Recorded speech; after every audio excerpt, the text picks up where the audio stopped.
Da onde você acha ou pensa que veio essa tua atitude empreendedora? O ponto principal vem da minha mãe. Eu chegava em casa às vezes tarde, eu saía pra escola de manhã, 6 horas da manhã eu estudava, eu via minha mãe lavando roupa ou fazendo alguma coisa de manhãzinha pra ir pra um trabalho. Minha mãe tinha 2, 3 empregos pra cuidar da gente, não tinha pai. Então eu via minha mãe empreendendo, eu vi minha mãe empreendendo desde cedo. E eu percebia que minha mãe não empreendia só no negócio que ela tinha. Ela teve restaurante, etc. Isso deu um pouco de entender que minha mãe tava construindo um negócio sozinha. Todos os trabalhos que minha mãe passou, ela sempre chegou aos cargos mais altos. Então ela empreendia dentro do trabalho que ela tava. E aí eu vi minha mãe trabalhando 2, 3 empregos pra me dar a vida, cara. Aquilo mexia muito comigo. Tanto que eu saí de casa cedo por causa disso. Falei, cara, eu sou um peso pra minha mãe. Eu preciso ser uma solução pra ela. Então eu vi aquilo e aquilo já me despertava esse interesse de, cara, eu preciso ajudar minha mãe. Não é só financeiramente, eu preciso dar prazer pra minha mãe. Mas minha mãe fazia o máximo. Então aquilo, eu vi ela se esforçando, aquilo foi instalando gatilho. Falei assim, ó, pra você ter alguma coisa, você precisa se esforçar.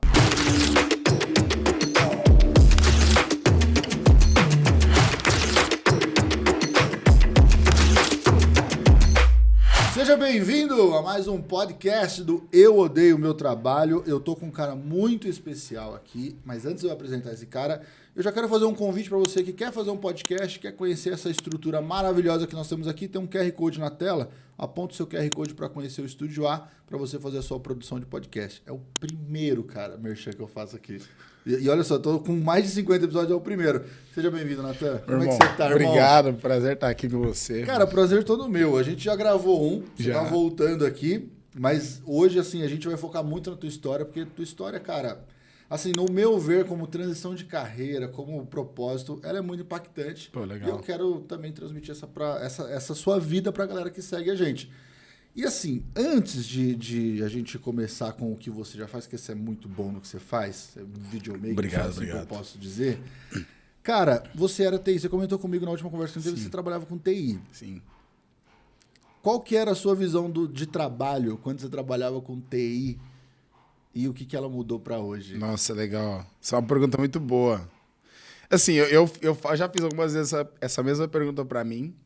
Inclusive, foi ela que me ocasionou querer mudar de verdade. Porque na primeira fase, quando eu comecei a trabalhar com TI, foi aquele impulso de família. Então, minha mãe via isso, a família toda via isso como um negócio. Assim, cara, isso aí vai ser lucrativo para você no futuro, então investe nisso. A famosa profissão do futuro, né? Profissão do futuro, era.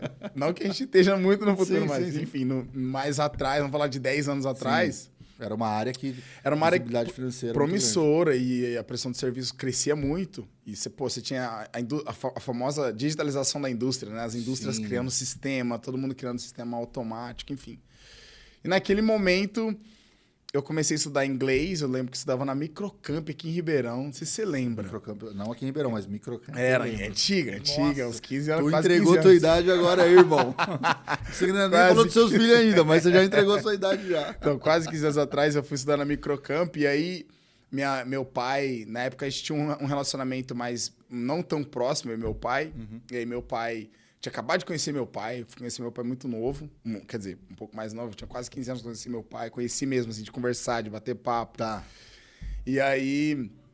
Ele falou, não, vou te ajudar, eu quero pagar esse curso. Aí ele começou a pagar o curso, depois eu lembro que até minha prima continuou pagando, que é a Patrícia, depois ela continuou. E aí eu fiquei nesse curso, fui treinando, estudando. E eu sempre fui muito autodidata. Então, eu tô numa fase agora, eu quero aprender escultura, né? Mini escultura.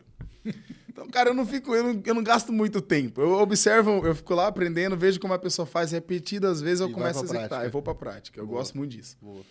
E não foi diferente, no TI eu tava nisso. Comecei na Microcamp, estudando, de repente eu já tava num grupo ali que eu começava a ensinar junto a molecadinha, aprendendo um pouco de inglês, porque não tinha muito material em português. Tá. Então eu tive que aprender inglês e português, inglês e informática junto. Nossa. Mas foi legal e nesse período eu comecei a trabalhar meio período numa oficina mecânica, olha só que legal. Eu desmontava carro, então pra quem não sabe, Natan já pegou em óleo ali, ó.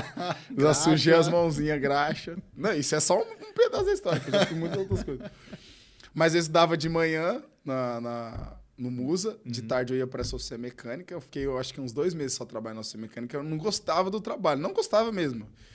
E era muito tempo, cara. Eu lembro que eu fiquei um mês inteiro pra desmontar uma Pajero, velho. Era pra tirar o motor da Pajero.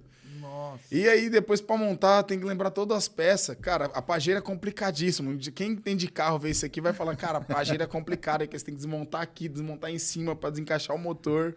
Um mês E era pra trocar o câmbio da Pajero. Eu lembro até hoje. Que pariu. Enfim, eu fiquei nisso. E aí eu saí de lá à tarde e à noite ia pra microcamp. Eu descia do Ipiranga, tipo ali na alto do Ipiranga ali. Eu descia de bike até microcamp lá embaixo, que era aqui na 9 de julho. Estudava e aí à noite voltava pra casa, de manhã mesmo roteiro. E aí nessa faixa eu falei, eu preciso encontrar alguma coisa da área. Então eu comecei a tentar arriscar. E aí, por fim, antes de eu arriscar muito, tentar encontrar trabalho na área de informática, eu comecei a fazer alguns clientes pontuais.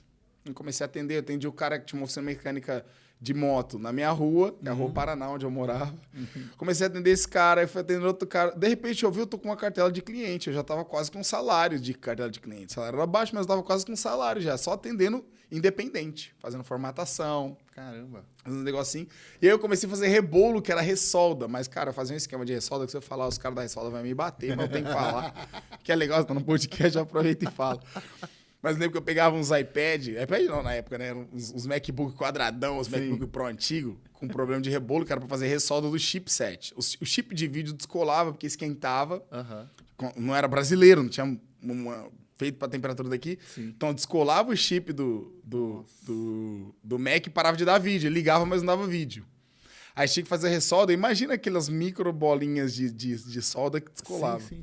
Cara, aí tinha uma máquina que era super cara na época, coisa de 30 mil. Não dava, né? Não dava pra tava começando. Cara, eu fazia no forno isso aí. Eu tinha um esquema, óbvio. Você colocava o papel alumínio em volta, mas eu fiz umas 3 vezes e deu certo. Teve uma que não deu certo, mas as 3 deu certo. E eu deixava o risco pra pessoa. Eu falava assim, o risco é seu. Vou fazer, mas não garanto o serviço. E foi. Eu comecei a crescer bastante nisso, atendendo bastante empresa. Até chegou um momento que eu conheci o Juliano, que foi meu parceiro que distendeu mesmo meu negócio como TI. E a gente dividia... Eu era funcionário dele, mas ele dividia praticamente a maioria dos clientes comigo. Então, a maioria dos clientes que ele atendia, eu acabei tomando conta no futuro. E eu cresci rápido. Não cresci rápido somente pela qualificação. Eu tinha meu atendimento, que era... Não tinha muito diferencial, acho que todo mundo atendia do mesmo jeito. A gente tinha o que a gente fazia para otimizar? Era montar o kit de coisas que a gente ia resolver. Então, por exemplo, atendimento para remoção de vírus. Tinha uns negocinhos ali, tal, formatação era o padrão, todo mundo fazia. A diferença nossa é que a gente vendia um peixe grande. Então, a gente fazia um negócio bem feito, bonitinho. A gente limpava a máquina, passava entregava no... E aí, você mostrava isso pro cliente. Não tinha um marketing. Eu falei, cara, se eu voltar pro TI, com o marketing que eu tenho, rapaz do céu. E eu tive bons clientes. Atendi Dr. Basile, atendi um monte de marcas grandes, assim. Inclusive, atendi Casas Bahia na época também. A Magazine Luiza, fiz trabalho pro Magazine Luiza. Mas foi o diferencial que vocês tinham na época era esse traço aí. Eu já era trajado, óbvio, colocava umas roupas de social, mas eu era um raquítico. Se o editor quiser colocar, eu acho que eu tenho uma foto, depois eu mando pro editor. Não, o editor sou eu, irmão. Cara, o editor sou eu nesse lugar aqui. Eu vou me prejudicar muito fazer isso, mas é legal porque a pessoa vê o que Deus faz na vida do homem. Eu faço questão de colocar essa foto eu vou em evidência foto. Agora, ó. Porque eu era muito magro, então, mas eu mesmo assim colocava as rouponas de social. Você sempre quis ter esse estilo, ou você, tipo assim, você pensou, o meu estilo vai diferenciar com os clientes? Não pensei, eu vou te contar eu vou contar real por que isso aconteceu. Evidentemente que depois, hoje, estudando um pouco mais, tem mais clareza das coisas, mas antes, quando eu comecei no TI, eu montei minha pastinha, né? A gente ia visitar as empresas no setor industrial de Ribeirão Preto, visitar as empresas com a pastinha com business plan, né? Aí tinha lá, minha logo era... Nossa, quem vai lembrar da logo? Era um remédio. Era tipo um remédio, porque eu era o remédio doutor dos computadores. Então era tipo uma... Os designers vão querer me bater, velho. Eu acho que eu tenho essa imagem. O criador do brand vai querer também te matar agora. Mas era uma pílula, aquelas pílulas divididas. Chamava... não era Salles, era Sistec. Tem até hoje e-mail. E aí eu colocava do lado assim, tinha um lado escrito e tal. Enfim, eu saí com PDF, imprimi o PDF e saía para visitar as empresas e eu entregava. Uma empresa específica que eu fui, se eu não me lembro, de Mastec, não sei, uma dessas empresas do setor industrial, eu entrei E aí eu fui, ó, eu trabalho com TI, gostaria de fazer uma apresentação. Era assim, cara, minha abordagem era de empresa em empresa. Eu ia pessoalmente na empresa. Carudo mesmo. Carudão. Algumas eu fui de bike, outras eu deixava a bike do outro lado da rua pra atravessar. Vitão, é coisa que só é podcast a gente conta isso aqui. Ninguém sabe essas histórias. Você não faz um vídeo trabalhado nisso, não? Não dá. Ninguém vê essas coisinhas, né? E aí eu tinha uma técnica, eu usava uma camiseta uma camiseta simples por baixo, porque se suasse, não ia pegar na social. Em Ribeirão Preto, assim, é inimigo do ambiente. Qualquer um. Ribeirão foi feito pra você não ficar bonito. Se você tentar colocar parafernália, já era. Não dá. E aí eu cheguei nessa empresa específica, eu lembro até hoje. E a mulher olhou pra minha cara e falou assim... a moça a gestora, assim, a moça da recepção chamou a gestora me chamou, quem é que é? Eu fui ver o servidor, eu nem sabia das maquinonas, tinha um servidor. Você sabe mexer nisso aqui? Eu sei. Sabia nada, não sabia nada. Isso aqui é comigo falei, mesmo. Deixa comigo, sabia nada, mas eu sei. Tá. Ela, tá, beleza. Ela, eu vou te falar um negócio, sendo sincero, você tem cara de muito novo. Ela falou, de jeito. Você não passa muita credibilidade, não, hein? Você não tem nem barba, ela falou, de jeito. Aí eu fiquei aquela coisa entrou na minha cabeça. Eu tava com a roupa de nerd na época. De nerd. Eu sempre fui muito nerd, né? Meu filho chama Kal-El, Superman, quem quiser saber. Minha filha chama Vitória Skywalker. Não, você não colocou. Bota a foto, vou mandar a foto pro editor botar a foto. Do registro. Do registro dela, Vitória Skywalker Silva. Ainda tem o Silva, porque nós é descendente do Lula. Não é possível, irmão. Não é possível, irmão. Não é possível. Mas enfim...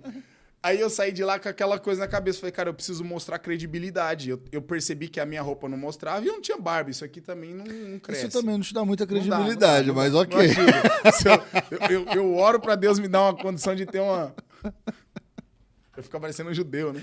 Mas o cara só não pode errar meu nome. Fala Natan, o cara fala essa dança. Aí já, aí deixa quieto. Já não entra em nenhum outro país. Não faz Corta isso, essa não, parte. Mas aí foi isso. Aí, isso ficou na minha cabeça. Eu falei, cara, eu preciso mostrar autoridade. Uma das formas de mostrar autoridade, eu via um cara de direito e tal, todo mundo advogado. Ok. Falei, vou começar a me vestir melhor para poder apresentar melhor o negócio. Só para contextualizar, nessa época você tinha quantos anos de idade? 18 anos. 17 para 18. Ok. Também nessa fase não tem como você mostrar muita credibilidade. Eu acho que a maior forma de você mostrar credibilidade quando você é jovem, mano, é o trabalho. E o que muitas vezes, mas não dá oportunidade. Beleza, irmão, dá um jeito de fazer.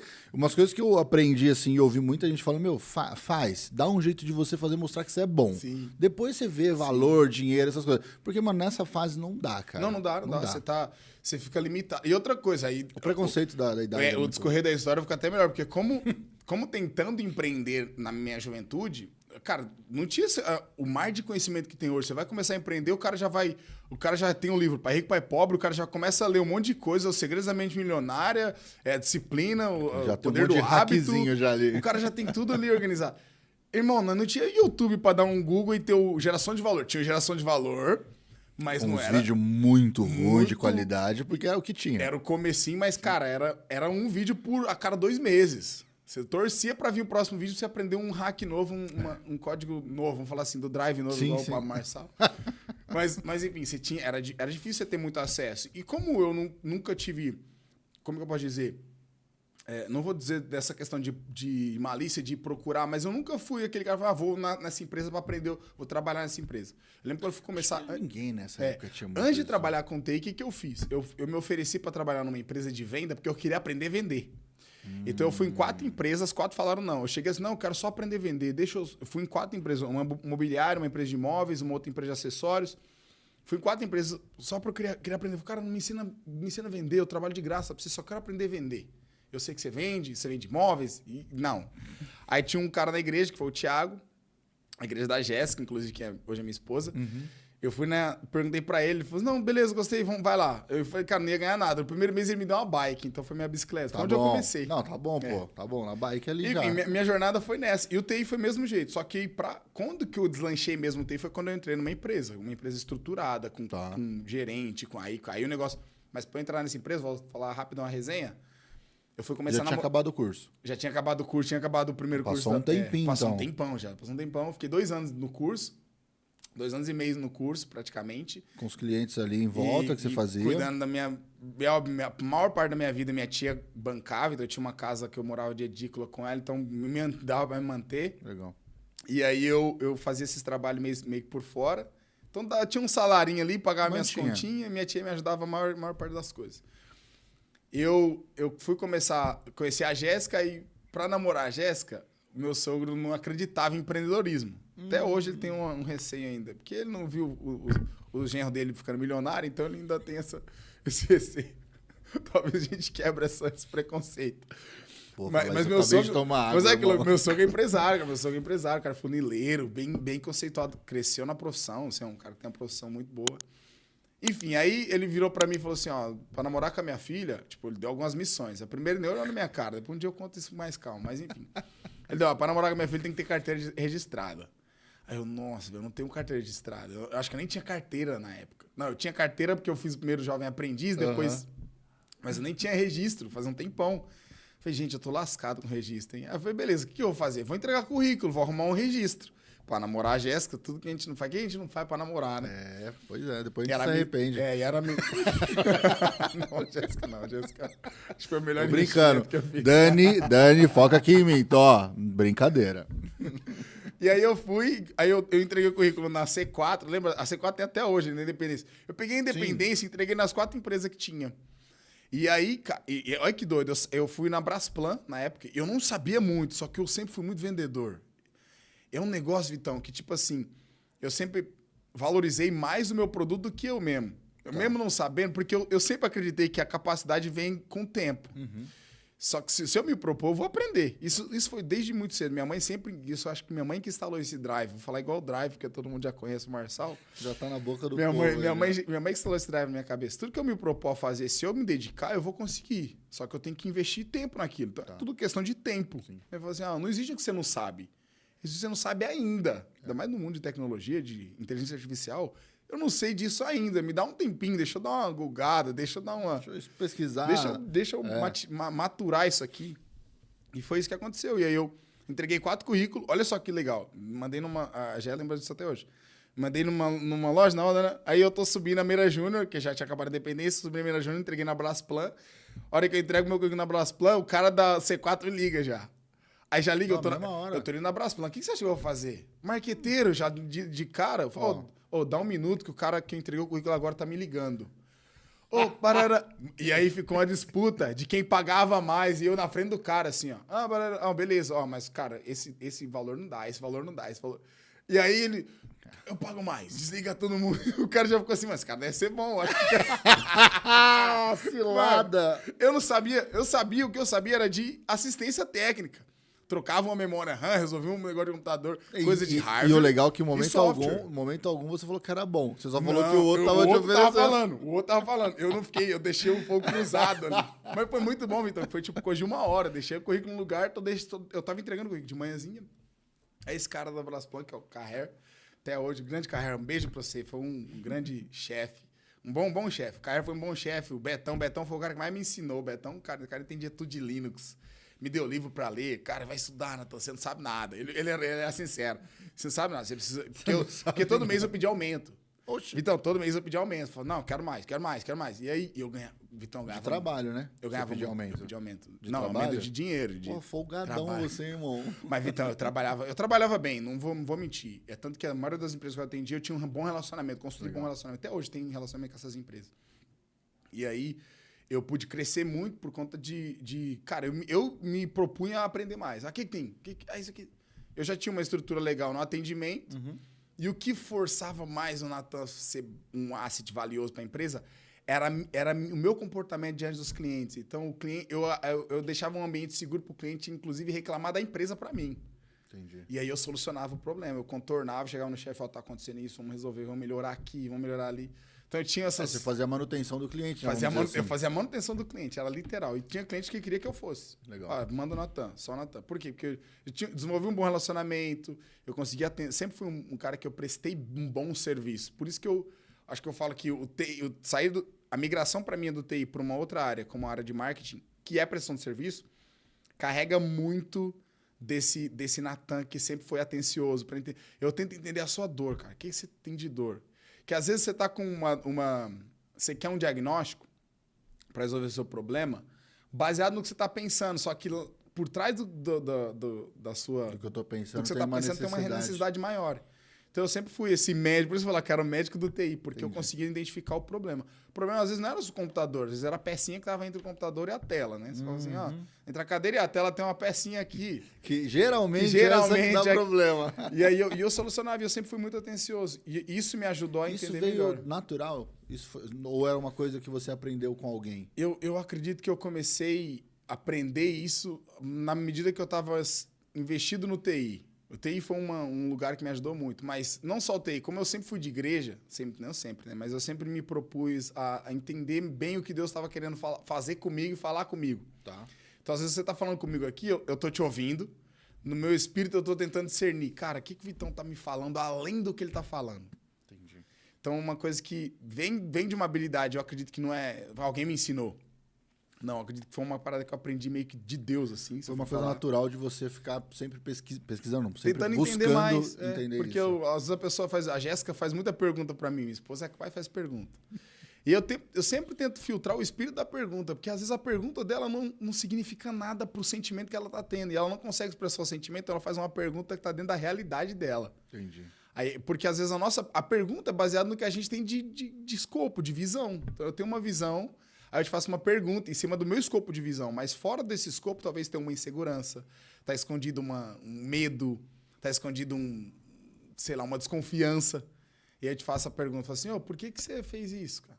Mas lá dentro do meu coração a pergunta não quer dizer o que eu disse, a pergunta quer dizer outra coisa, é que eu não consigo expressar o meu sentimento por causa do medo. Cara, ter esse discernimento E é um treinamento que você precisa, assim, sempre estar validando, Sim. avaliando, pra você não se perder também. Porque ele também se perder aí, tipo, responder uma coisa da qual a pessoa não perguntou, irmão... Também, porque dá choque. Puta, É o choque de informação. ainda mais no relacionamento. É o choque de informação. Tem um livro da Apóstola Ju, que eu gosto muito, que é o Comunicação Transforma. Ela fala que a gente tem que aprender a se comunicar de um jeito que é mais importante o receptor do que a própria emissão.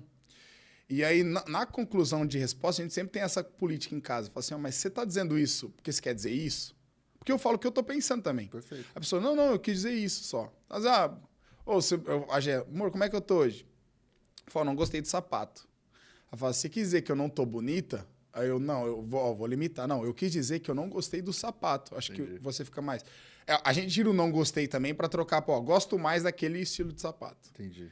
Então, a comunicação... São coisas minuciosas que mudam no dia a dia. Muda muito o jogo. E no marketing, não só no marketing, a gente trabalha com comunicação visual. Uhum. E ela tem que transmitir... Às vezes eu sempre... Eu vou falar assim, 90% das vezes eu não consigo transmitir o que eu quero num vídeo. Mas eu consigo chegar perto. Por quê? Porque a minha comunicação que eu quero transmitir uma coisa e às vezes mostra outra. Cara, legal. E é infeliz isso aí que você falou, porque às vezes eu tenho um problema de estar conversando com você e pensando no que você está pensando. Às vezes eu só quero fluir também a conversa. Sim, mas isso gera um desgaste também, se mal usado ou se excessivamente usado. Se você não souber, tipo assim, mano, não, Dosar, é só uma conversa suave aqui. Tô tomando um vinho com a minha esposa. Não vou ficar analisando a pergunta. Sim. E às vezes você se pega fazendo isso. Sim. No caso, eu tenho uma autocrítica muito grande, que é no sentido assim, tipo, acontecem coisas à minha volta. Eu sempre penso, mano, por que isso me afeta? Por que tá me afetando? Porque eu sei que isso é desgastante. Sim. Mas, assim, é uma autodiligência que eu tenho para não dar uma resposta agressiva, para não tomar uma decisão precipitada. Mas, querendo ou não, chega uma hora que você fala assim, mano, eu vou desarmar isso. Eu sou muito chato. Que eu fico assim. Nossa. Deixa eu desarmar. Cara, é muito ruim. Não, e é desafiador desarmar. Porque é uma parada que tá com você. É um filtro que você já tem. Cara, olha só. Você chegou em casa. Beleza, você trabalhou o dia inteiro. Ou você ficou editando o dia inteiro. Tá. Chegou em casa, a tua esposa ou alguém qualquer faz uma pergunta da qual você fala, mano, pra que isso? Não tem essa necessidade dessa pergunta. Aí eu penso, mano, por que isso tá me irritando? Ah, eu tô cansado do trabalho. Legal. É a pergunta que tá me incomodando, mas isso não é aquela coisa isso é legal, que eu preciso segundos. aprender com você isso aí, porque pra mim é um desafio, cara. Cara, eu fico muito incomodado. Eu falo, nossa, de novo essa pergunta. Aí tem o mesmo... Tem hora que eu finjo que eu não escuto, pra eu pensar. Aí faz a pergunta de novo. Não, tá tranquilo. Mas nesse tempo, eu já tô tipo assim, mano, não se incomoda. Legal, não é contigo. Domínio próprio, não, mas aí que tá. É desgastante isso também, às vezes. Tanto, enfim, em outras situações. Mas eu quero entender, assim, você falou muito que você transicionou para o marketing. Você transicionou para o marketing ou para a área de comunicação audiovisual? Eu fui para o marketing já era, vamos falar real, assim, o marketing já era... O marketing é tudo. Já estava dentro É uma venda que você estava fazendo você mesmo. Por eu ter aprendido as técnicas de vendas, já acontecia naturalmente. Então, eu já era o marketing. Perfeito. O Natan já era o marketing. Então, aí você escolheu então, pro audiovisual. Quando eu fui... Qual foi a decisão? Tem um fator decisivo, mas teve algumas situações que aconteceram na minha vida que me fizeram entrar em crises. E toda vez que eu passei por crises, eu tive esse checkmate de... o que você vai fazer agora? E aí no TI, eu trabalhava no TI, e qual que era... Chegou um momento de crise existencial, que eu trabalhava muito, eu tava numa empresa ok, ganhando um salário muito bom pro meu nível de currículo, cara, sem formação acadêmica, eu ganhava um salário praticamente quase meio engenheiro. E aí eu ganhava muito bem, eu tinha uma responsabilidade legal, só que eu tinha alguns conflitos com a diretoria da empresa no sentido de gestão. E aquilo mexia comigo. Só que sabe quando você chega num platô de falar assim, cara, eu cheguei num limite aqui, tô ganhando uma renda legal, parruda, ok, mas não é isso, cara. É aquela questão, a minha mãe fala que é a doença do rico, né? A depressão é a doença do rico. Você chega no estágio, você fala assim, cara, e agora? Daqui pra onde? Eu já tinha casa, eu tinha apartamento, carro. E aí começou minhas crises existenciais e também crise de identidade e crise de caráter, que é uma parada que, a hora que bate crise de caráter, velho, você entra em xeque valores e princípios que você deveria ter estudado e construído que você não construiu. E aí você construiu a casa na areia, sabe? Aquela famosa parábola. Mas bateu isso pra você nessa construção de caráter?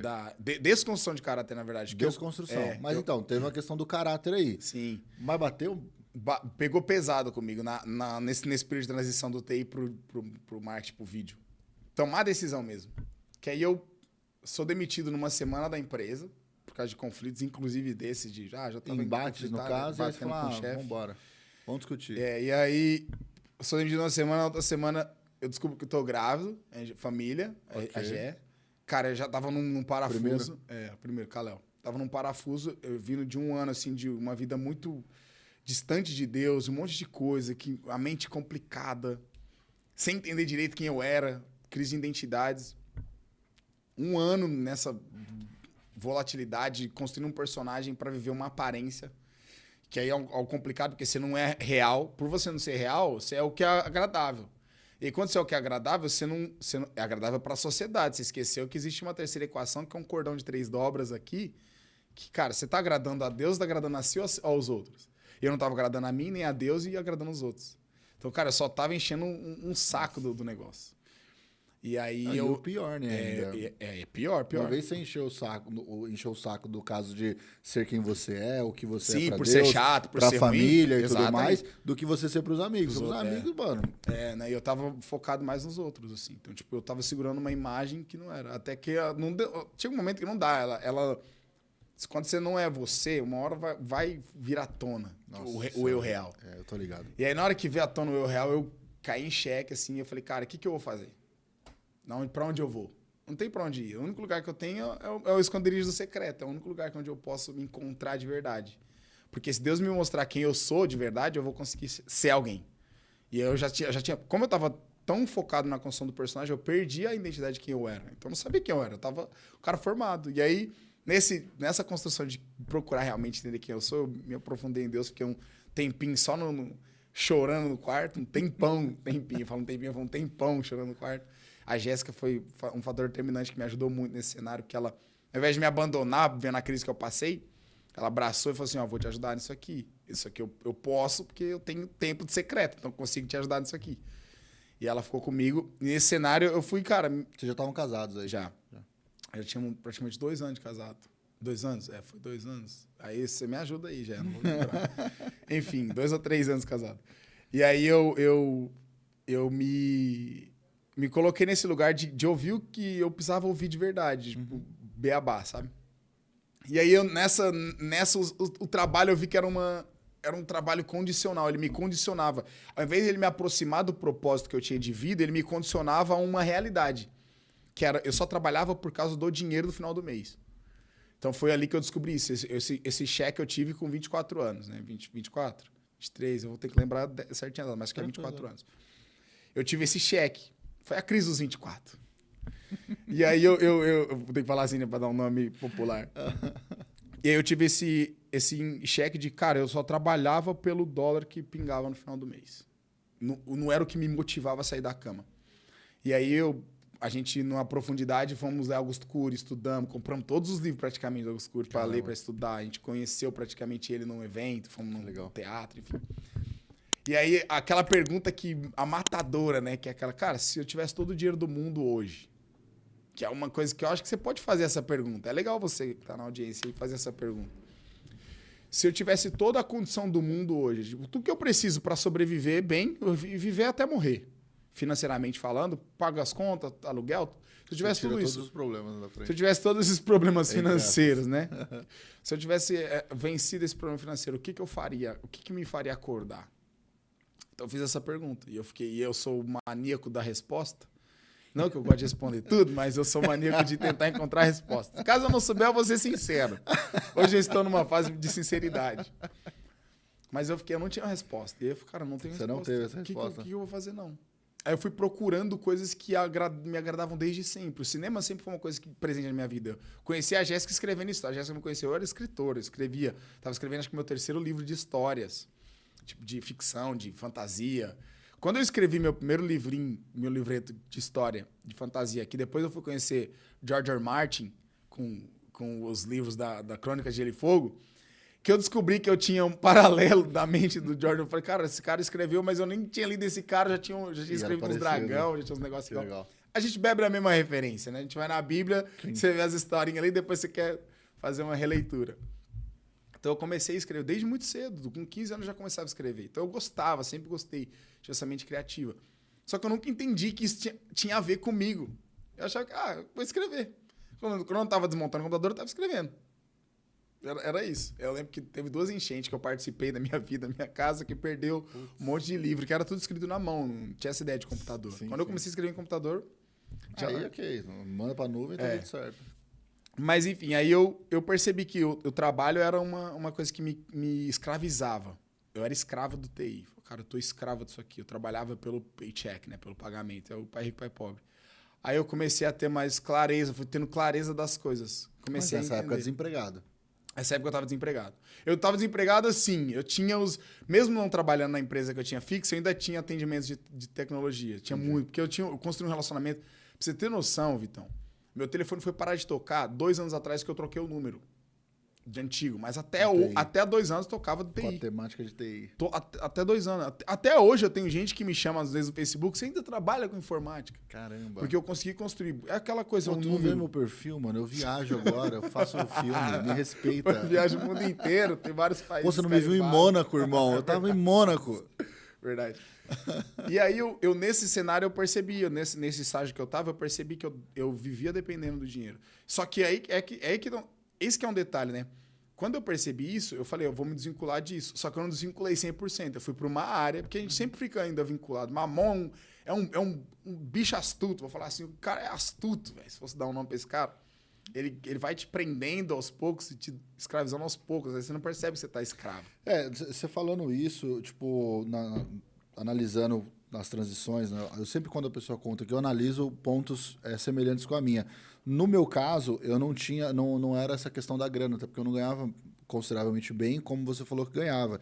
Então, assim, a minha força motivadora era a insatisfação mesmo, tipo assim, mano, eu tô ali, não tô feliz, não tô bem, não tô desempenhando um bom trabalho, mas também não tinha mentalidade que preciso empreender e ter um negócio. Sim. E aí eu vou ganhar dinheiro. Não, eu só queria fazer alguma coisa que me desse sentido. O senso de realização, porque eu ia pro trabalho, como eu não era um bom colaborador, não me interessava, eu não tinha um senso de realização. Sim. E eu chegava em casa, aí eu começava a fazer as coisas, design e tal, aquela coisa, um videozinho, pá.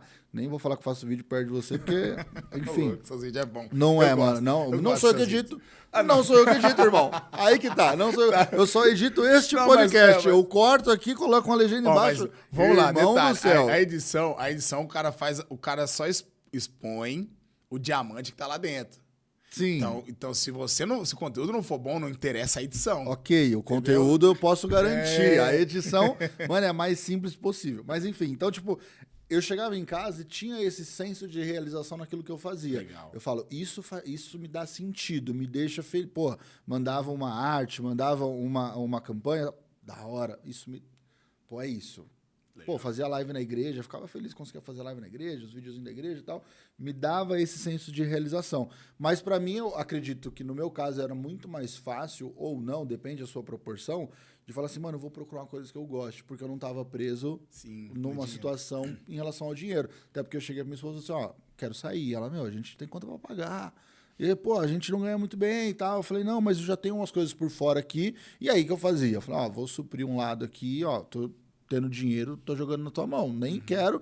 Era tipo assim, mano, só me deixa fazer um negócio, eu nem tô preocupado com a grana. Entrou, eu passo pra tua mão pra eu ficar tranquilo. E foi essa força motivadora que me fez querer buscar algo diferente. No teu caso, teve uma briga aí, né? Teve uma briga total. Teve tipo, mano, eu quero fazer uma coisa que me dá sentido, mas assim, meu, tem dinheiro aqui que me puxa. Imagina, o meu custo de vida... você experimentou a vida também legal. Meu custo de vida é altíssimo. E aí você vai para um fundo de garantia que dava praticamente entre 15% a 20% do que eu ganhava. Porque era o teto do fundo. O teto do fundo na época era 1.600, 1.500, alguma coisa assim. O teto do fundo de garantia. Não tinha como passar. Falei, gente, mas eu ganho, cara, 6 vezes mais que isso aqui. E agora? O que eu faço? Enfim, a gente acumulou dívida, perdemos apartamento, perdi carro.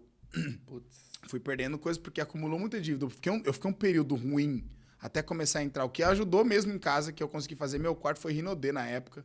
Tinha um amigo que me convidou para participar da Rinodê e eu fui para a Rinodê porque eu gostei da visão.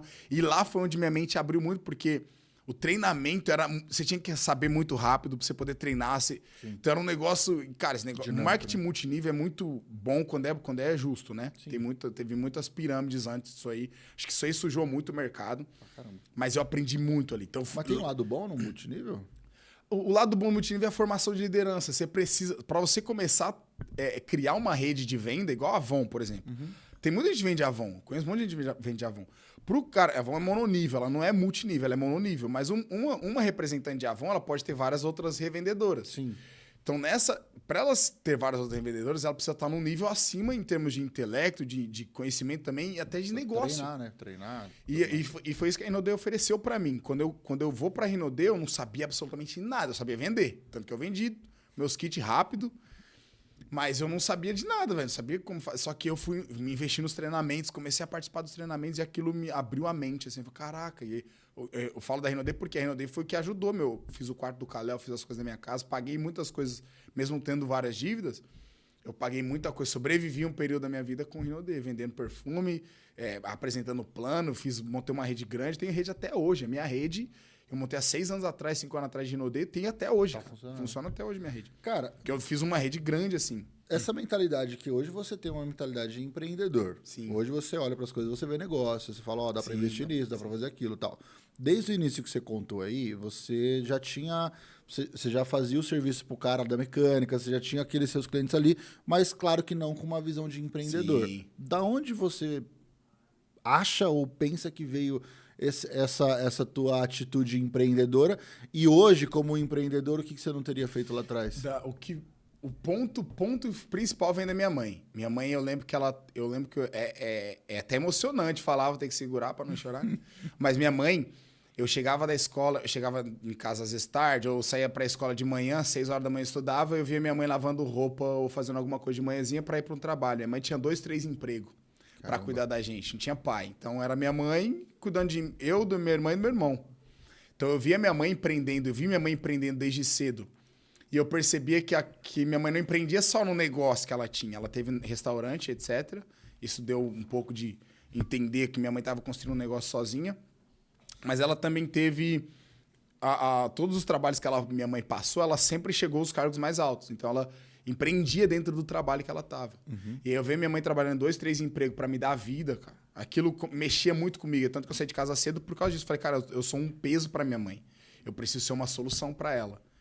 Então, eu vi aquilo e aquilo já me despertava esse interesse de, cara, eu preciso ajudar minha mãe. Não é só financeiramente, eu preciso dar prazer para minha mãe, no sentido de, cara, E eu vi que ela investia, ela não tinha dó, ela comprava os melhores sapatos pra mim, as melhores roupas que eu tinha. Eu lembro que na molecada achava que eu era boy, porque eu tinha o melhor chinelo, eu tinha os melhores tênis. E minha mãe não tinha uma... Cara, nossa vida não era uma vida... Uma condição boa, assim. Né? Mas minha mãe fazia o máximo. Então aquilo, eu vi ela se esforçando, aquilo foi instalando gatilho. Falei assim, ó, pra você ter alguma coisa, você precisa esforçar. Nada vem de graça, nada vem fácil. Então eu já tinha isso na cabeça, sempre que eu carreguei isso. Então, no caso, foi meio que vendo o exemplo dela que você minha mãe, motivou. Cara, quando eu lembro até hoje, que eu era mais bagunceiro com uns 13 anos. Era? E era muito bagunceiro. Era? Muito. Aí eu que não sou tá, tão né, mano? bagunceiro. Aí que tá. O passado aqui é uma coisa complicada. Mas eu lembro que eu chegava tarde de rolê de rua com um amigo e eu via minha mãe lavando minha roupa, cara.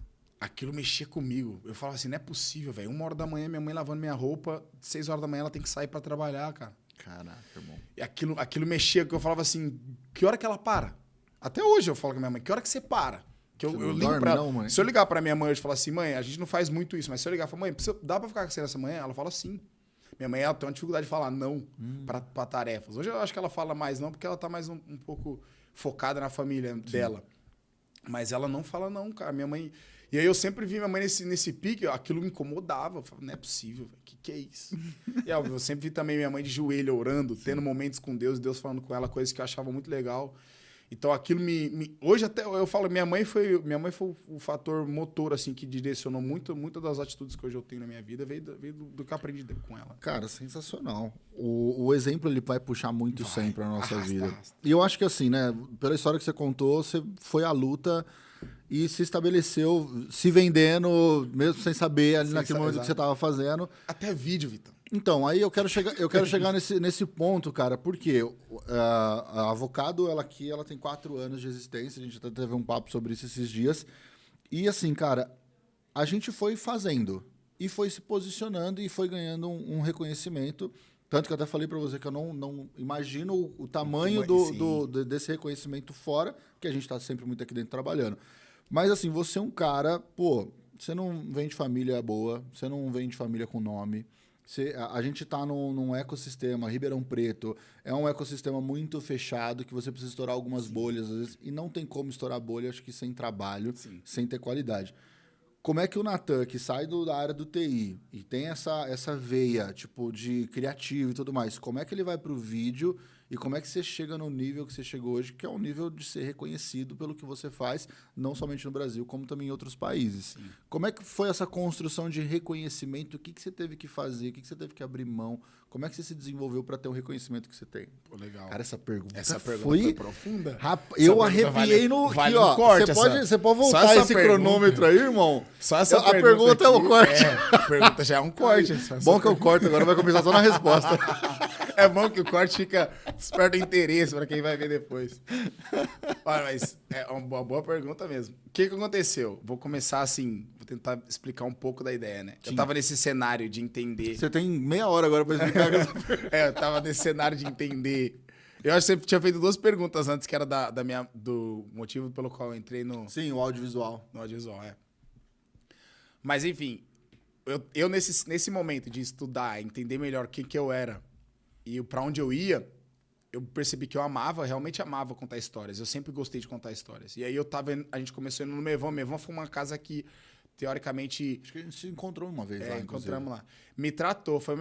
Eu costumo dizer que o Mevan tem o chamado apostólico do Mevan é ser um hospital, né? As pessoas entram e saem de lá. Eu entrei machucado, quebrado. E aí o Mevan me cuidou de mim, tratou muito. Eu sou grato demais ao pastor Miguel, que é um amigo da família da Jéssica, desde a Jéssica, porque ele acha que o Miguel vê a Jéssica crescer. Que legal. E o pastor Miguel, tanto o pastor Miguel, o pastor Rodrigo na época também, teve gente, assim, o apóstolo Hermínio é um dos caras que eu escuto, para mim é um dos pais, assim, na fé. E eu, nesse cenário de entender quem eu era, entender propósito, eu sempre gostei eu nunca sabia que eu gostava de cinema do jeito que eu gostava. É tanto que eu já sabia coisas de cinema por eu assistir. Eu já tinha um senso crítico mais aguçado, eu já entendia um pouco de lente sem nunca ter pegado uma lente na vida. Então eu falei, nossa, essa lente não ficou tão boa para esse enquadramento. Eu já tinha os termos sem nunca ter ouvido os termos. Então, era uma coisa. Para assistir filme, pergunta pra gente, para assistir filme com o Natan era assim. Eu assistia com uma visão de entretenimento, mas também com crítica, né? Então eu já tinha isso, só que eu não sabia. E aí, nessa pesquisa de... Pra galera, você só era o chato mesmo do rolê. Eu só era o chato do... Cara, esse cara é chato, só gosta de Superman. Tem uma história legal, com o meu aniversário eu comprei umas 20 cadeiras do cinema do Superman pra levar todo mundo pra assistir o Superman. Ó, Márcio. Mas enfim, aí eu já tinha um pouco dessa questão, só que eu não sabia que aquilo ali me motivava. E aí, nesse cenário de entender história, eu tive uma profecia no Mevan. Foi uma profecia muito boa que chegou para mim falando o seguinte, cara, você é um escriba. Falou, vejo você é um escriba. Eu fiquei assim, entendendo, escriba é o cara que escrevia. Uhum. Eu falei, como assim escriba, né? Ele falou, não, o senhor tá me dizendo que você vai escrever a Bíblia do futuro, que vai ser lida. E eu fui embora com isso para casa. Eu falei, caramba, cara, Bíblia do futuro. Que heresia é essa, mano? Que Bíblia do futuro? O maluco não tava... A pessoa tá viajando. Será que veio de Deus isso? Não, e eu fiquei lá, cara, o que é isso? Aí eu falei, a gente chegou em casa, eu fiquei pensando, cara, o que é a Bíblia que vai ser lida no futuro? Aí eu fiquei analisando, falei, cara, a Bíblia que vai ser lida no futuro, histórias de pessoas, talvez. Vou registrar histórias igual os heróis da fé. Sim. Falei, pô, faz sentido, eu gosto de registrar histórias, talvez eu registrar história. Minha mãe tem uma história muito boa, talvez pode ser a primeira história que eu vou não escrever, não era gravar. Uhum. E beleza, aí nós estamos em casa, sentado um dia. Eu sempre falo assim, Deus fala com a gente, tem um jeito que Deus fala com todo mundo, é muito particular. Mas toda vez que você está no secreto, orando no secreto, Deus vai te responder em secreto. Isso é bíblico. Sim. Mas existe aquele acúmulo também dos dias sacrificiais. Então, você sacrifica segunda, terça, quarta, quinta, sexta. Só que você não vê o fogo vindo consumir o sacrifício. Não vê. Mas, de repente, depois de um período, de um bom tempo, uns 21 dias, talvez, como Daniel, você vê uma coisa acontecendo que já aconteceu lá atrás, mas ela acontece naquele dia. Porque você se colocou num posicionamento em que realmente esperar e estar sensível para ouvir. Uhum. Então, a gente sentado assistindo Netflix, eu e a Gé, fazendo um jabá para Netflix aqui. Sentado lá assistindo, a gente viu uma cena de nudez explícita, que é uma coisa que tem muito comum no Netflix. Você que está me assistindo provavelmente vai concordar. Uma cena de nudez explícita. E aquilo incomodou nós dois na sala de um jeito que ficou muito nítido. Eu falo que eu ouvi Deus falando comigo. Eu não sei se a Jéssica viu a mesma experiência, mas ela sentiu a mesma coisa. Deus falando comigo falou assim, ó, não precisava dessa cena. Aí eu guardei, ele falou assim, ó, eu quero que o seu nome, nos filmes, as famílias possam assistir sem medo. Tipo, a hora que tiver um filme com o Natan, eu vou sentar com meu filho assistir porque eu sei que não vai ter sexo. Explícito. Eu posso ter cena de amor, etc., mas eu não preciso mostrar nudez explícita. Uhum. Eu posso ter um ponderamento porque isso estimula, de certa forma, de parte negativa. E aquilo me ganhou minha alma naquele momento. Eu falei assim, peraí, é isso. Aí, Jéssica, o quê? Eu falei assim, ó, esse diretor podia só ter fechado a porta, ele não precisava ter mostrado. Se ele fecha a porta e põe uma música legal, a gente já sabe o que aconteceu. Sim. Bota pro outro dia, corta os dois na cama, a gente já sabe o que aconteceu. Eu falei, então, esse é meu chamado. Véio. Deus quer que eu faça filme, porque a geração do futuro não pode ficar vendo só promiscuidade. Então, cara, aquilo foi na hora. Bateu. Foi nítido, assim, Vitão. E aí... Eu falo que existiu claridade ali, porque até antes daquele momento da minha vida, nada era tão claro, nada era tão certo. E aí, pode até chocar muita gente. Às vezes, quem me conhece, estivesse vendo esse podcast, pode até falar, pô, Natan sempre foi um cara que eu vi muita clareza na vida dele. Mas nem sempre. Pra você não cara, quando eu comecei a falar de reino, vou falar um pouco de fé, porque tem tudo a ver com a minha vida. Quando eu comecei a pregar sobre o reino, 10, 12 anos atrás, eu não tinha ouvido ninguém falar de reino. A primeira vez que eu falo isso, na igreja que eu estava, Metodista Renovado, os caras falaram que eu era herege, que eu estava dividindo o reino e salvação. Então foi tratado como heresia isso. Porque eu falei assim, cara, não tem nada a ver se achar que o reino é conquistado por esforço e a salvação é obra. Não tem nada a ver. O reino é uma manifestação do céu na terra. E a salvação é uma condição que você se coloca pela crença, porque você acreditou em Jesus, então você foi salvo. Não é uma coisa que detém do seu mérito. Quando eu falo aquilo, choca. Só que eu falei isso 12 anos atrás, Vitão. Eu não entendia, Vitão, o que eu tava falando. Da onde você ouviu, Natan? Não sei, velho. Eu só tava lendo a Bíblia em casa, eu entendi a interpretação e fui pregar pros jovens que a gente liderava. Não entendia. Só que depois disso, a gente falou assim, cara, tem mais, eu e a Gé. É muito legal isso aqui, porque a gente viveu isso no nosso começo do casamento. Falou, tem mais, o que é isso aqui? O que a gente faz? A gente, comendo a palavra, a gente vai na internet, a gente pesquisa e encontra Miles Monroe. A hora que você encontra Miles Monroe, era o cara que todo mundo da sociedade que a gente estava chamava de herege. Só que era o único cara que falava de reino, ele é o precursor, é o primeiro cara falando de reino. E a gente encontra o Miles e começa a ver os vídeos dele em inglês e traduz e tem legenda e acha legenda. Aí abriu a porta, né? Cara, a nossa cabeça começou a estourar e falei, cara, tem um reino aqui. Tem um reino que é manifesto através da cultura. O reino é cultural. Isso eu já começo a falar 12 anos atrás. Eu falo isso com a galera, os moleques que eram jovens, hoje que molecada já lideram. Os moleques que a gente liderava hoje já são líderes. Hoje você fala pra mim, Natan, tava tão claro que você já sabia. Eu falo, cara, eu não sabia nada, velho. Isso aqui era um favor que eu não tinha condição, não tinha como eu ter clareza disso. O meu momento de clareza vem nesse dia, quando eu escuto nitidamente a voz de Deus na minha sala. A gente tem um apartamento pequenininho, o Calé era bebê. Deus fala nitidamente, ó, não precisa ser assim. A arte precisa mudar. E aí eu tenho uma visão aberta de 20 anos do futuro, assim, naquele momento. O que vai acontecer, as crises. Eu vi algumas coisas que estão acontecendo hoje com a Disney. Eu vi essas quedas, eu falava, vai acontecer tal coisa. Isso eu vi lá atrás, cara. Eu tô falando 7 anos atrás. E aquilo ali, eu falei, o que eu vou fazer? Como é que eu vou criar esse negócio? Aí chamei uma molecadinha de fazer teatro. Falei, vamos fazer filmes. E comecei a escrever roteiro. Só que não tinha nem câmera. Não tinha nem câmera, Vitão. E aí eu falei, cara, primeira coisa, talvez eu vou trabalhar na área, vou trabalhar com alguém. Nada, eu fiquei 5 meses estudando. Estudei um monte de coisa, material em inglês. Comecei a assistir filme com esse olhar, com essas coisas. E comecei. E a partir dali, eu me posicionei. Eu tenho uma pessoa que eu tenho que agradecer muito, que é o Clebão, o Kleber. Porque o Clebão foi um cara que eu sentei com ele nesse momento de crise e falei, Clebão, eu quero gravar vídeo, cara. Aí o Clebão mostrou pra mim, cara, você consegue fazer esse vídeo aqui? Esse estilo? Falei, consigo. Ele então dá 2 minutos aqui. Ele pegou o telefone, ligou pra um cara, você tá precisando disso aqui, tem um cara que vai fazer. Falei, não tem câmera, como é que eu vou fazer isso aí? Como é que eu vou gravar isso aí? O cara já vendeu trabalho sem ter trabalho. Falei, gente, eu não tenho trabalho, eu não tenho câmera. Aí eu fui pra casa choramingando, porque eu vi Deus numa quarta-feira, lembra até hoje. Deus falou com a gente numa quarta-feira. E aí eu falei assim, cara, o que eu vou fazer? Não tem o que fazer, não tem câmera. E aí eu fiquei em casa, a gente ficou ali orando e tal. E aí eu lembro, isso é legal porque me lembra até, reaviva meu espírito isso. Eu dei uma missão para Deus, né? Eu falei, Senhor, eu vou te dar até semana que vem. Se o Senhor não te dá até semana que vem, né? Não foi desse jeito, mas... Deus, se é para eu trabalhar com isso aqui, até semana que vem eu vou conseguir comprar uma câmera, eu vou ter condição para fazer isso aqui. Porque se eu não tiver condição... É até legal, porque eu me lembrando disso, hoje eu falo assim, nossa, cara, como que eu fui trouxa de tentar resolver um monte de coisa, poderia ter orado igual eu orei na primeira vez, né? Mas enfim... Fiz essa oração.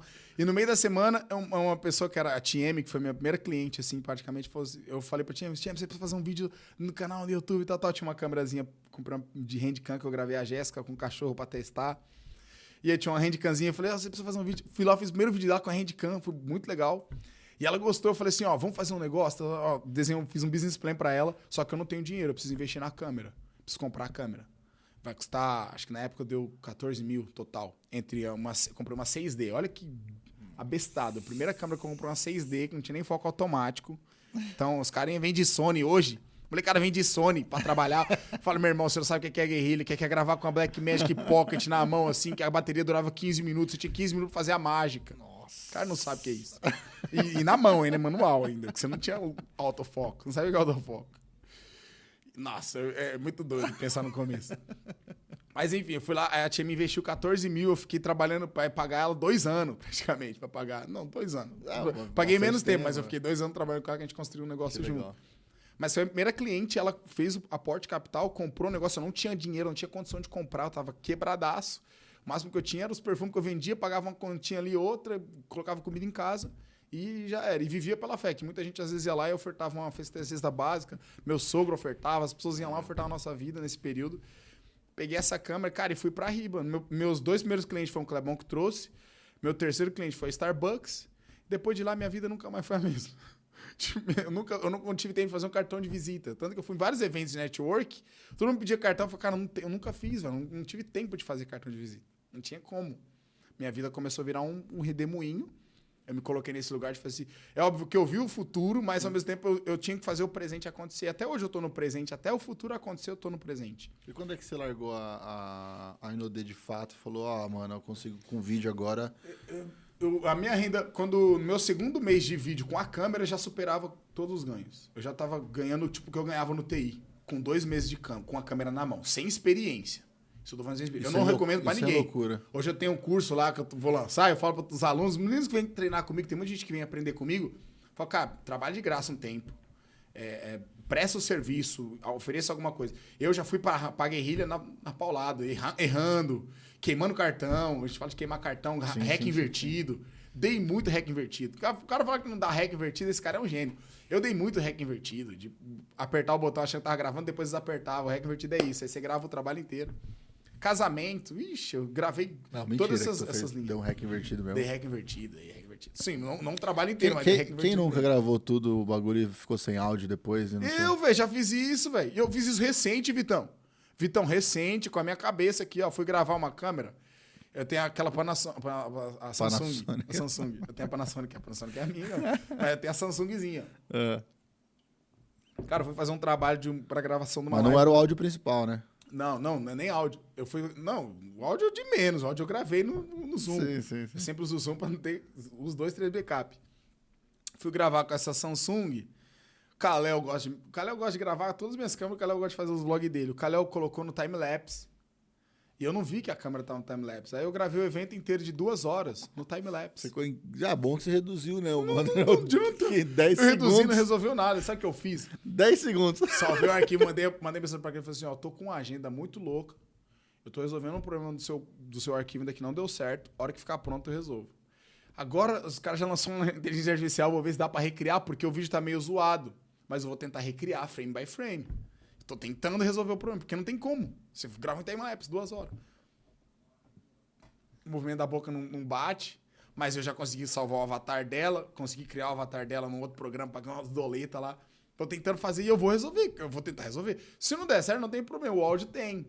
Não, o que é legal é que não era um teste, que ela queria fazer um teste pra ver se rola ela gravar e gerar conteúdo das lives que ela faz. Entendi. Então eu fiquei... Mas, cara, eu fiquei... Não é principal. Fiquei frustradaço. Porque na semana anterior eu gravei a Patrícia Magari, que é uma cliente minha, do mesmo jeito. Só que no meio da semana o Kalel vai lá, mexe na câmera, aí no outro evento... Kalel. Cara, mas e o reconhecimento de, tipo, como você falou, ó... Mas eu concluí, né? Concluiu. A minha entrada no vídeo foi isso. A entrada concluiu. Mas assim, aí vem aquela velha história do tipo assim, cara, mas quando você viu... Porque você ganhou prêmios, você foi reconhecido fora também. O que aconteceu? Você falou, putz, agora eu sou reconhecido nisso que eu faço, cara. Eu sempre tive a sensação de que eu tava no lugar certo. Eu tava no depois dessa direção. Ficou muito claro. Eu vou falar igual... Aproveitar que nós estamos no clima de Duna, igual o Poa Trades, né? Na visão... Esse eu não vou entender, porque não é uma coisa que... infelizmente. Mas eu tinha a visão, assim, eu consegui ter a visão, realmente, de... Olha, isso aqui é o que vai acontecer no futuro. Eu vi algumas possibilidades. Não que eu fui o profeta da visão, né? De ver tudo. Mas desde que você tem uma direção... Mas eu tive uma direção ainda mais com base clara. na crença que você carrega, irmão.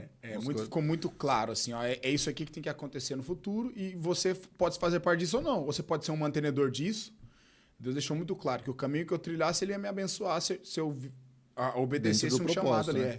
Obedecesse o que ele estava me chamando.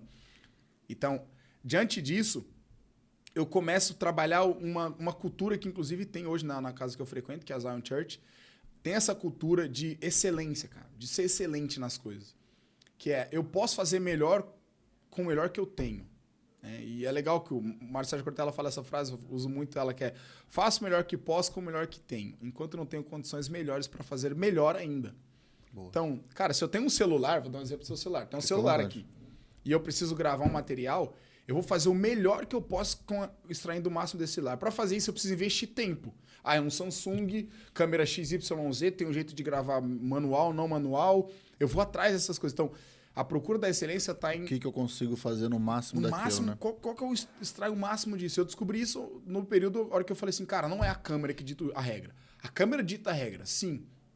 Mas é o quanto que eu sei daquele equipamento. Que eu trabalhei com muita gente nos Estados Unidos, pessoas que eu pude compartilhar set, que o cara tem a melhor câmera do mundo, mas o cara não tem nada de excelência. Ele não sabe nada do que a câmera entrega. E aí eu gravando com uma câmera extremamente inferior, sabe o que é isso? Eu vou falar de extremamente inferior assim, vamos pensar em um carro, um automobilista, todo mundo conhece carro. Uhum. Imagina um Fusca. Quem sabe o valor de um Fuscão, velho? O cara, eu tive um Carrer, tinha Fusca, eu andava com os Fusca do Carrer no trabalho. Quem sabe o valor de um Fuscão não vai ficar pagando pau pra uma Amarok. Uhum. Não entenda mal, tá? Mas, cara, dá pra você chegar no mesmo lugar. Se você souber andar com o Fusca, você chega no mesmo lugar que a Amarok chega. Talvez você não chegue com a mesma velocidade, com o mesmo conforto. Que são essas questões que são importantes. Só que se você souber o valor do automóvel que você tá, você vai usar o máximo dele. Sim. Porque você pega um cara que tá acostumado a andar com Fusca, põe ele na Amarok, ele não sabe nada do carro, ele não sabe como funciona a tração, o que é... Ele não sabe nada daquilo. É aquela coisa, você vai estar usando um carro gigantescamente, Gigantesco, só que pode 10% da usabilidade. Você tá usando esse carro para chegar no mesmo lugar que o Fusca pode te levar. Sim. Por que você não vai pro Fusca? Sim. E extrai o máximo que o Fuscão tiver até que você vai... É a condição que você tem de comprar agora. É, a condição que eu tenho. Às vezes eu quero dar um passo maior que a perna. Isso acontece muito na área de vídeo. Eu aprendi isso na prática, de ver os caras. Foi o que eu mais aprendi nos Estados Unidos, foi isso. Eu ver que os caras têm muito e não faz nada. Falei, caraca, o cara tem muito. A gente tem pouco. A gente tem pouco, quando fala de igreja, de estrutura. Cara, a gente tem pouco, mas a gente faz tudo com pouco. Sim. Então, essa cultura de excelência já teve intrínseca em mim desde sempre. Cara, e aí eu fui pra trás disso aí. Na hora que você falou isso, tô lembrando aqui que, tipo, na época que eu tinha um celular, não tinha nenhum microfone nem nada, eu plugava um fone de ouvido no celular pra fazer de microfone aqui, deixava ele aqui quietinho e gravava meus conteúdos na igreja. Meu primeiro documentário eu gravei com o iPhone 4S, que era o iPhone da Jéssica. Então. Inteiro o áudio. Eu só usava ele, eu botava no boom. Não tinha boom? Botava no boom, amarrava com a fita e deixava o negócio pendurado. Então eu falo cara, assim, eu acho que essa é a diferença de quem quer fazer o negócio funcionar. Fazer bem. E aí, só que é óbvio, eu gosto de falar assim, eu sempre trago para um lado espiritual, porque eu acredito mais no espiritual do que no físico. Uhum. Então, eu creio que eu fui direcionado por Deus em muitas coisas. Tem gente hoje que rotula muito, né? Fala, essa direção é humana, não é divina. Eu não sou desse humanista que acredita mais que o homem faz por conta da qualidade humana. Eu teve momentos, Vitão, inclusive no TI, que eu nem comentei isso, mas, cara, teve problema que eu não solucionei. Eu lembro que teve um problema de vírus na empresa, que eu era gestor, e eu fui para casa orando, porque, cara, tinham quase desviado R$1 milhão de folha de pagamento. O boleto estava pré-agendado, R$1 milhão, velho. Imagina, R$1 milhão na folha de pagamento, desviado. Porque acessaram, só que não era um problema da empresa. Só que, cara, a dona da empresa ligou para mim, ficou nas minhas costas, eu fiquei 3 dias sem dormir, a Jéssica lembra.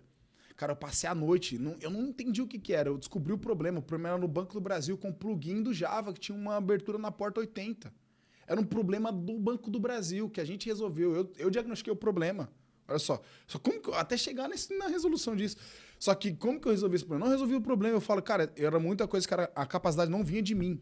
Eu parava e falava, Senhor, eu não sei fazer isso. Eu orava, falava, Deus, não sei fazer isso. Deus, eu não sei como gerenciar uma equipe. Deus, eu não sei como gravar um vídeo. Era isso, cara. Meu papo com Deus era isso. Cara, eu não sei como fazer, me ajuda. Deixa eu fazer o melhor filme. Deixa eu fazer. Não melhor para que o Natan seja reconhecido. Embora quando chegou o reconhecimento, a gente tem um pouco de ego ainda. É difícil você matar o ego por completo. Mas todos os momentos que eu mais cresci na minha vida, Vitão, foram os momentos que eu mais dependi de Deus. Todos os momentos que eu mais avancei, que eu fui mais reconhecido, foram os momentos que eu mais dependi de Deus. Que eu falava assim, Deus, eu não sei fazer esse corte. Eu não sei qual que vai dar certo. Eu não sei, mas... Mas nessa parada de você, tipo assim, Deus, não sei fazer isso, mas você ia atrás do conhecimento... Eu ia atrás, mas o conhecimento, ele nunca é pleno. Isso é uma parada que é complexa no termo da filosofia, mas o conhecimento, ele não tem a plenitude. Não existe a plenitude do conhecimento. Ninguém conhece tudo e sabe tudo.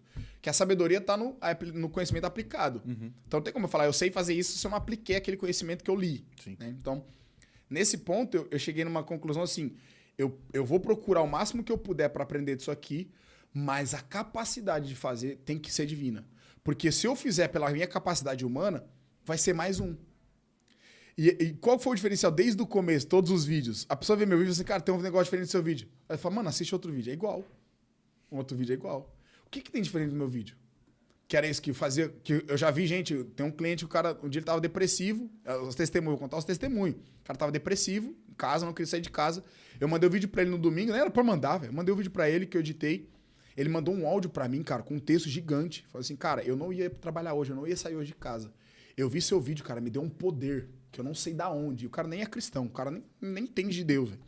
Eu não sei da onde, velho. Aquilo me animou. Eu falei, cara, que da hora que eu construí. Porque eu mostrei o trabalho do cara. Aqui foi o cara que da hora que eu construí. Irmão, obrigado, velho. Ele falou, obrigado, eu não sei como te agradecer. Não tem preço que pague o que você me entregou hoje. Aí eu falo assim, é isso aqui que eu tô investindo, é nisso. E eu já tive outros clientes que, cara, a pessoa assistiu o vídeo que eu gravei e chorava. Eu tenho amigos que eram clientes, viraram amigos, que falaram assim, cara, eu vi o seu vídeo, aquilo me emocionou, me impactou o vídeo que você me entregou. E eu falo, o que eu pus naquele vídeo? Além do que todo mundo pode colocar. Eu não pus nada, velho. Tem um tempero ali que é espiritual. Que se o cara não entender no reino do espírito, ele não vai ver. As pessoas vão achar isso loucura. Quem não entende acha loucura Mas e tá loucura. tudo certo. Tá tudo bem. Tá Eu tudo acho certo. legal, Vitor, sabe por quê? Porque tudo a gente bem. bate um papo de empreendedorismo, de negócios, mas não é o que rege a nossa vida. Isso faz parte da nossa vida. O que rege a nossa vida é o que tá por trás. É o propósito. É o propósito que tá por trás. E como que Deus me direcionou para isso? Então, pô, as viagens, os trabalhos internacionais, foram todas as coisas que aconteceram comigo. Não tem como você falar que tem mérito humano somente. Eu não vou desqualificar, porque tem muitos profissionais competentes no mercado, assim como eu, que vão muito longe. Mas tem coisas que aconteceram na minha jornada de trabalho que eu paro para pensar e falo assim, cara, onde eu estaria se fosse o meu condicionamento? Se não fosse graça? Porque a graça é o favor merecido. Eu não merecia aquele favor. Perfeito. Eu tô devendo a Deus, véio. Se for pensar, eu tô devendo mais do que ele me deve. Só que ele vinha lá e me recompensava. É o pai que quer agradar o filho, me dava um negócio, assim, parabéns. Aí, pô, você ganha uma invitation pra Cannes, festival mais importante de cinema do mundo. Parabéns. Pra mim era um parabéns, só que eu falo assim, cara, quanto de espaço tem esse parabéns no meu coração? Será que eu tô atrás disso aqui?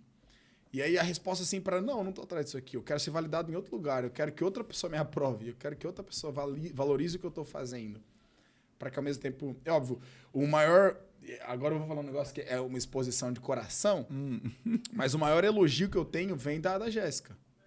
Então, cara, você fala assim, tem alguém que você gosta de receber elogio? Porque eu não gosto de receber elogio. Não é uma coisa que todo mundo dá. Coisa que te move, né? Todo mundo faz o tempo todo porque a gente faz um trabalho bem feito. Sim, sim. Mas quando a Jéssica me elogia, cara, aquilo mexe comigo, assim. Porque ela tem um poder de... Eu dei o poder para ela ter sensibilidade no meu coração. Então, o que ela fala para mim, eu escuto. Uhum. Então, quando ela vai e me elogia, assim como quando ela critica também. Mas quando ela vem e me elogia, cara, que eu falo assim, caraca, eu sou bom. Aí eu, opa, calma aí. Ei, calma, coração. Segura a bronca aí.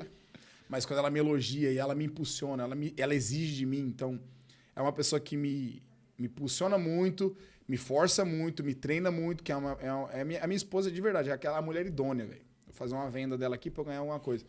Mas é a mulher idônea, ela sabe lidar. Quando acontece algumas paradas negativas comigo, alguns escândalos meus pra ela dificilmente, às vezes ela me olha com um apontamento assim, porque a Jéssica ela é muito ingênua na vida. E por ser ingênua, cara, ela não teve as exposições negativas do mundo como eu tive. Ela cresceu numa família de pastores, uma pessoa que tem uma vida totalmente dedicada a Deus, tem muita espiritualidade protegida, ali. Né? Muito, muito.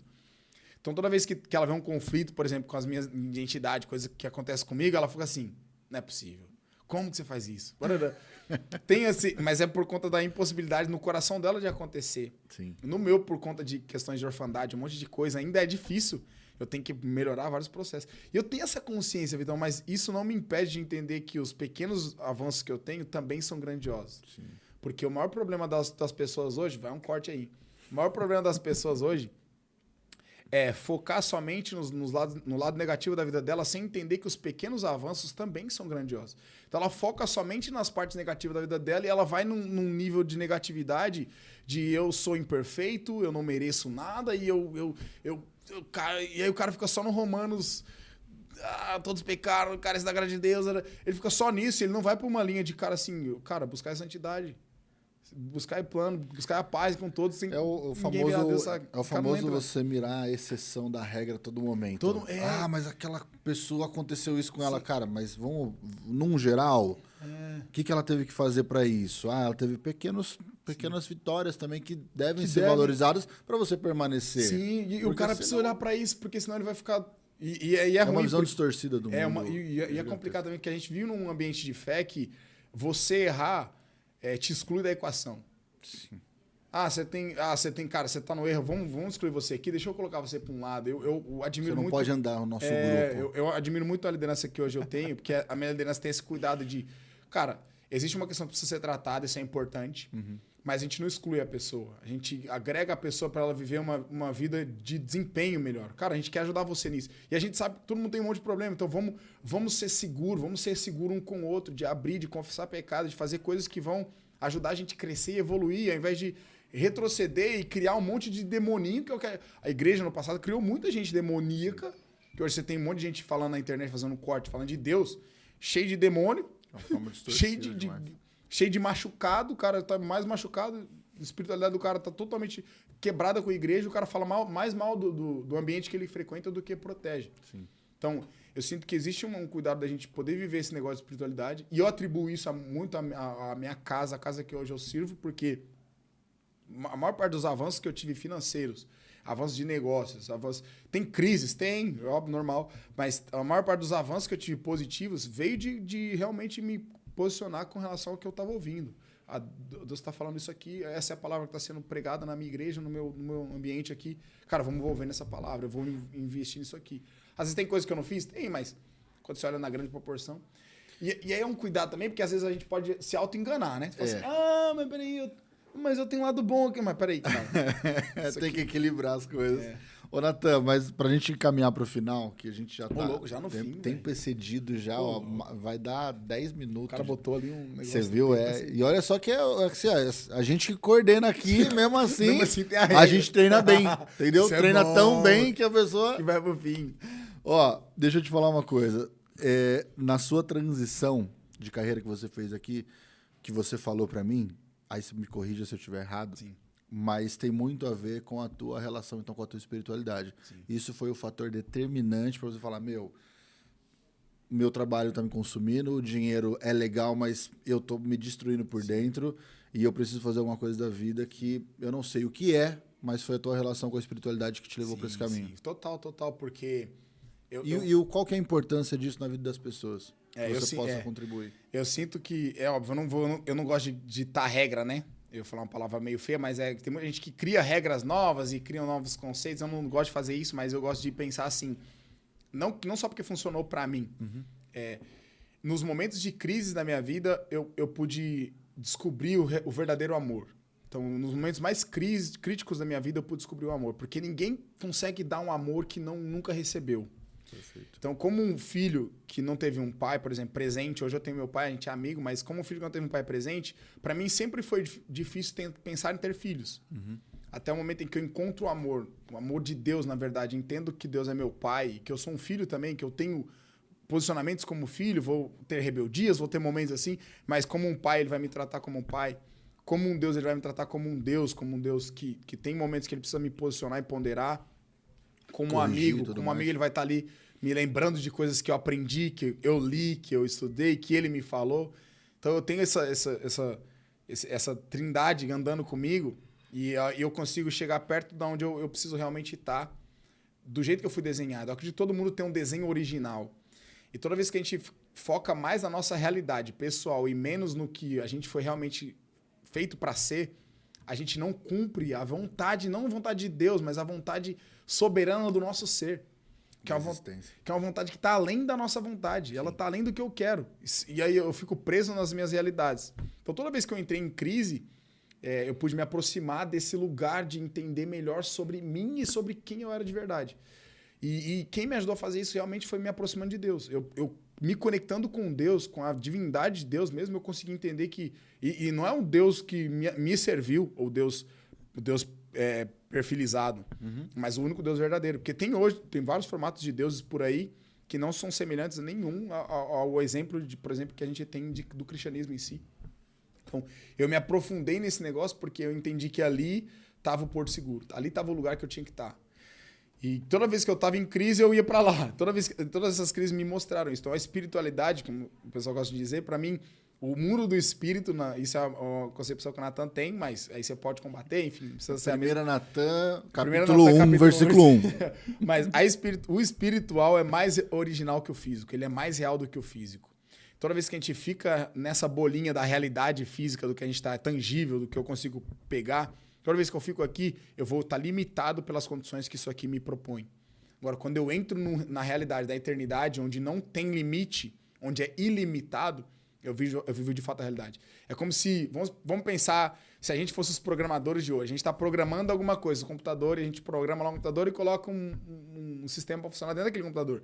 Aquele mundo, aquele computador é a realidade, mas mais importante do que aquela realidade é a realidade que criou aquela realidade. Então, o que originou essa realidade? Porque se essa realidade que existe aqui foi originada de outra realidade, essa outra realidade é suprema. Sim. Nela não há limitação. Sim. Então, diante dessa afirmação de que não há limitação, eu prefiro viver na realidade verdadeira, que é a que não há limitação, do que essa que me limita a condição de ter alguma coisa ou outra. Que isso. Mano, depois dessa sua fala, eu não tenho mais o que falar, só agradecer. Será que Deus existe, né? Pergunta é essa. Será que Deus existe? Bom, nós podíamos fazer um podcast só disso, então. Rapaz... Vamos falar sobre a existência de Deus, trazer artigo científico? Putz! Ia ser um negócio bacana. Massa. Irmão, obrigado. Obrigado você. Demais, cara, por esse, acho que 1h10, que foi já? 1h10 de papo, você sempre vem aqui, você sempre passa do tempo, irmão, toda vez. eu pensei assim, da primeira vez, assim, não, é porque tinham 2 pessoas e tal, passou. Não, ele veio sozinho, passou também. Mas, irmão, obrigado demais. Obrigado, irmão. Eu quero que você, se você quiser, sentir a vontade de deixar uma mensagem pra galera, pros seguidores aí. Pô, legal. O que eu vou dizer é o seguinte, todo momento da sua vida, na realidade, a sua vida não é feita de momentos, né? Mas ela é feita das decisões que você toma em todos os momentos que você passa. Então... Vão ter momentos que vão ser desafiadores, vão ter momentos que vão ser, enfim, contraversos a algumas outras realidades, inclusive realidades de pessoas à sua volta. Mas se você tiver fé, convicção de que o que você está fazendo está correto, se você tiver uma palavra, isso é uma coisa que a gente tem aprendido muito como Zion Church, que é, se você tiver uma palavra de Deus para aquilo que você está fazendo, se você não tiver, procure. Mas tenta ter uma palavra para o que você está fazendo hoje, seu trabalho, seu negócio, se você é empresário ou não, se tem um sonho ou não. Se você não encontrar na Bíblia uma validação para aquilo, Deus não te dá uma confirmação, não invista tempo, porque você vai gastar o tempo que você tem, que é um asset mais importante. E detalhe, o tempo é a moeda mais importante que você tem e é a moeda que vai ser cobrada de você no final. A hora que você acabar o tempo, para chegar na jornada final do tempo, vai ser cobrado de você. O que você fez com o tempo que eu te dei? Alguém vai te falar. Se você acredita em Deus, ele vai te perguntar o que você fez com esse tempo. Então entenda que o tempo que você tem hoje é o valor de amanhã. E o valor de amanhã está na eternidade. Então, procure em Deus entender realmente o que você está fazendo, se tem uma palavra, se não tem. Invista nisso. Se você não acredita em Deus, coloca no comentário por que você não acredita, que eu vou te responder aí, nós vamos te chamar para um bate-papo legal. Boa. E se você acredita, procure uma igreja, se tiver uma igreja, uma liderança, alguém para cuidar da sua vida, assim como eu tenho meus pastores cuidando da minha vida, amigos. O Vitão está aqui, o Vitão é um cara excelente em Deus também, é um cara que flui no reino do Espírito e... Cresça, mas cresça para dentro primeiro, porque uma boa árvore que sustenta ao longo de grandes tempestades, ela tem fundamento, tem raízes. Então, Toma. Tem raiz. É isso, irmão. Seja uma árvore bem enraizada, então. Seguinte, ó, eu quero ainda, antes de finalizar, eu vou fazer um pedido para você vai me mandar isso depois, mas eu quero que você deixe o trabalho que você realizou, que tem mais significado para você, e eu vou deixar aqui na descrição. Vários, irmão, manda 2, então. Tá. Manda 3, vai, vamos ao top 5? 3. Manda 3, que aí a gente vai ao top 3, então. Isso, 3 links. Vai estar na descrição aqui para você conhecer o trabalho do Natan, você que não conhece, e também aproveitar. E ó, se você não se inscreveu até agora, irmão, nossa, você tá muito errado na vida. Então se inscreve no canal aqui, curte esse vídeo e até o próximo podcast. Beijo!